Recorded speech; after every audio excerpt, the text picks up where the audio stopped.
Assalamualaikum warahmatullahi wabarakatuh. Selamat pagi. Terima kasih atas kehadiran seluruh PIC dokumen kontrol. Jadi pada hari ini, insya Allah kita akan memulai training online terkait pembahasan apa-apa saja hal-hal yang perlu diperhatikan oleh seorang dokumen kontrol dalam pengelolaan dan implementasi program QMS. Oke, jadi mungkin untuk memulai training ini sebelumnya, teman-teman semua pasti sudah melihat apa sih gambar yang muncul dalam slide ini. Jadi kita lihat di sini ada dua macam donat, ada donat A dan donat B. Di mana sebenarnya donat ini dibuat dari bahan dan takaran yang sama, serta waktu pembuatan yang durasinya juga sama. Tetapi ada yang perlu kita perhatikan di sini, karena terdapat perbedaan antara donat A dan donat B. Nah, kalau teman-teman lihat semuanya, di sini pastinya kita akan jauh lebih cenderung untuk memilih donat yang bentuknya lebih cantik ya, yaitu donat A. Kenapa sih ada perbedaan antara donat A dan donat B? Ini bisa terjadi karena adanya perbedaan sistem yang digunakan untuk mengelola output dari produk yang dihasilkan. Dimana kalau kita lihat dari donat A, ada suatu sistem yang mengelola standar kualitas sehingga bentuk donatnya itu cenderung atau akan sama antara donat satu dan donat lainnya. Sementara untuk donat B, tidak ada sistem yang mengelola standar kualitasnya, sehingga bentuknya juga pasti akan berbeda-beda dari setiap produk atau donat yang dihasilkan. Dapat kita bayangkan apabila ini terjadi di aktivitas keseharian kita semua. Bisa kita sama-sama memikirkan ya. Jadi, misalkan teman-teman dalam satu tim ada 3 orang, harapan dari seorang atasan adalah 3 orang ini memiliki output dan kualitas yang sama. Tetapi dalam aktualnya, mereka tidak memiliki kualitas yang sama, sehingga nantinya performa dari tim akan sangat berpengaruh sekali. Nah, oleh karena itu, kita sangat memerlukan suatu sistem untuk mengelola standar output agar dihasilkan kualitas yang sama atau sesuai dengan harapan kita.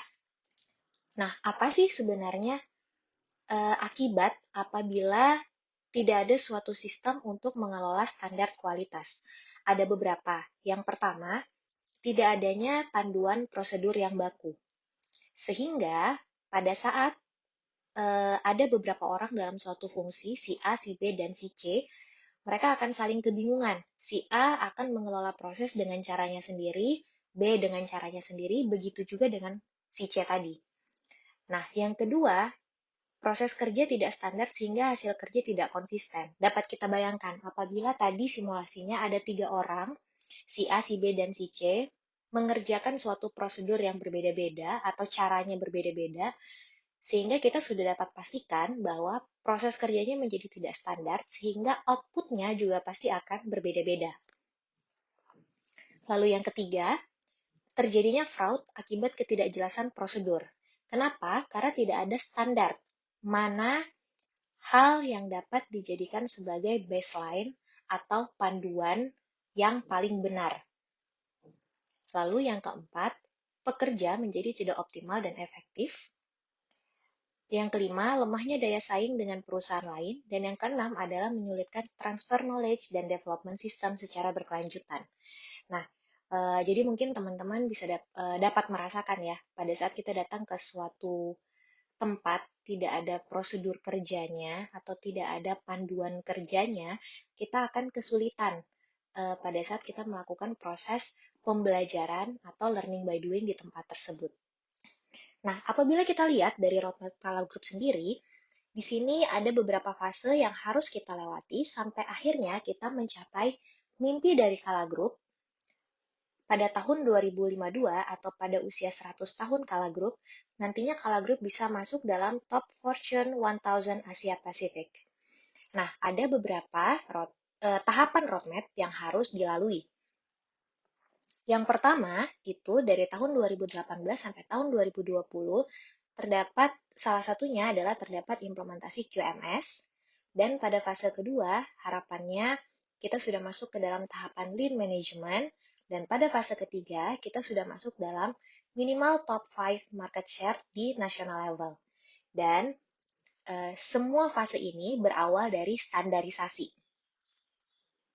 Nah, ini adalah visi misi Kala Group. Jadi, insya Allah teman-teman sekalian sudah memahami visi misi Kala Group di sini. Dan ada hal yang harus kita garisbawahi pada misi Kala Group, di mana ada statement bahwa salah satu misi Kala Group adalah mengembangkan sumber daya manusia yang unggul, bisnis proses yang efektif dan efisien, dan juga pengelolaan keuangan yang profesional dan bersih. Dapat kita lihat di sini bahwa Kala Group memasukkan bisnis proses yang efektif dan efisien sebagai salah satu misi yang harus dikerjakan oleh Kala Group untuk mencapai visinya menjadi kelompok bisnis terbaik di Indonesia dan panutan dalam pengelolaan usaha yang profesional dan berkelanjutan. Sebenarnya apa sih QMS itu? Jadi, QMS itu adalah suatu sistem yang mengelola standar kualitas dengan penerapan siklus SDCA, Evaluation Control, dan PDCA, yang bertujuan untuk meningkatkan value produk yang dibutuhkan oleh pelanggan di internal dan eksternal. Nah, lalu seperti apa sih flow dari QMS proses yang ada dalam Kala Group? Flow dari QMS proses sendiri dapat kita lihat dalam slide ini, itu dimulai dari customer requirement, di mana customer requirement ini nantinya akan mengenerate suatu standar. Standar yang harus disusun oleh Kala Group untuk nantinya diimplementasikan dan dicek bagaimana kondisi standar tersebut. Dan konversinya, pengecekan dari standarisasi ini adalah dalam dokumen SKK. Lalu setelah standar telah diimplementasikan, pastinya akan dilakukan evaluation and control secara rutin, di mana pada saat evaluation and control, pastinya kita akan menemukan gap, apakah standar kita ini sudah terimplementasi dengan baik, atau sebenarnya standar kita ini justru kurang challenging, dan butuh untuk ditingkatkan lagi. Apabila standar kita butuh untuk ditingkatkan lagi, maka kita butuh untuk masuk ke dalam siklus improvement, atau PDCA cycle, di mana di sini kita mengimprove sesuai dengan permintaan customer. Dan setelah kita membuat improvement, maka improvement itu harus kita buat menjadi suatu standar baru. Standar baru yang pastinya menjadi lebih tinggi atau lebih upgrade daripada standar sebelumnya agar kita bisa mencapai yang namanya customer satisfaction. Dan di saat yang sekarang ini, di saat kompetitor semakin banyak, customer bukan hanya menginginkan level customer satisfaction saja, tapi sudah sampai di level customer delight. Nah, bagaimana sih implementasi untuk QMS proses sendiri di dalam Kala Group? Jadi, Kala Group selain melakukan implementasi sesuai dengan siklus yang telah saya jelaskan sebelumnya, di sini Kala Group juga memiliki program-program untuk memastikan QMS proses ini dijalankan dengan baik.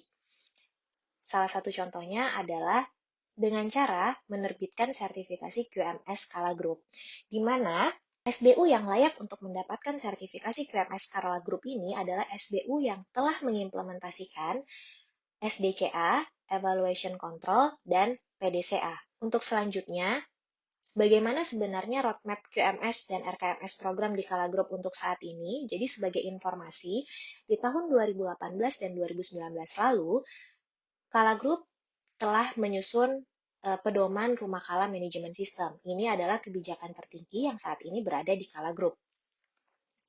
Lalu, kita juga sudah memasuki fase sosialisasi QMS program dan SDCA implementation, lalu proses mapping. Jadi, untuk bisnis proses saat ini telah dipetakan untuk proses level 0 sampai level 2 di seluruh SBU, subholding, dan holding Kala Group. Untuk fulfillment dokumen sendiri, sampai di tahun 2019 lalu, kita telah menargetkan 50% dokumen terselesaikan. Dan di tahun 2020 ini, tentunya kita memiliki target yang jauh lebih challenging, yaitu 100% dari dokumen QMS harus dapat terselesaikan di tahun ini. Dan harapannya 100% dokumen tersebut dapat menunjang implementasi dari RKMS, serta kita dapat mengimplementasikan audit compliance yang lebih baik lagi. Lalu ini adalah timeline QMS program di tahun 2020. Jadi pada tahun ini di kuartal 1 kita telah melakukan update bisnis proses serta pemenuhan dokumen. Jadi untuk di holding sendiri, pedoman kerjanya berlaku untuk seluruh subholding dan SBU, sehingga holding diwajibkan untuk menyelesaikan pedomannya sampai semester 1 di 2020. Harapannya di semester 2, seluruh pedoman ini telah disosialisasikan kepada subholding dan SBU. Seluruh pedoman ini nantinya akan menjadi acuan dari subholding dan SBU untuk menyusun dokumen level 2 atau prosedur kerjanya. Selain itu, kita juga melakukan proses-proses supporting lainnya untuk mendukung implementasi dari program ini seperti training dokumen kontrol yang sedang kita lakukan sekarang, dan nanti kita juga akan melakukan sosialisasi RKMS.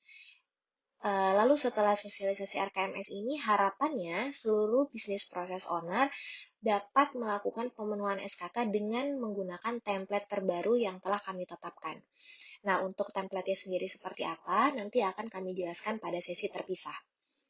Selain itu, jangan lupa kepada para dokumen kontrol agar dapat mengingatkan kepada proses owner-nya masing-masing untuk menindaklanjuti temuan SKK Compliance 2019.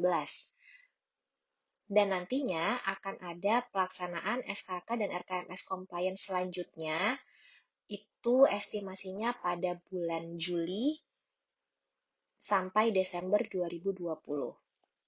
Selain itu, untuk memastikan bahwa semua orang memahami RKMS, nantinya akan ada asesmen pemahaman yang dilakukan selama 2 kali, yaitu pada semester 1 dan akhir semester 2. Harapan kami di sini, apabila kita dapat menyusun dokumen SKK Approve dengan sebaik mungkin dan melakukan follow-up terhadap temuan SKK Compliance 2019, nantinya pada saat pelaksanaan SKK dan RKMS Compliance 2020, penilaian compliance yang kita dapatkan sudah berada dalam kategori good atau sesuai dengan target kita di tahun ini, yaitu ada dalam range 71% hingga 90%.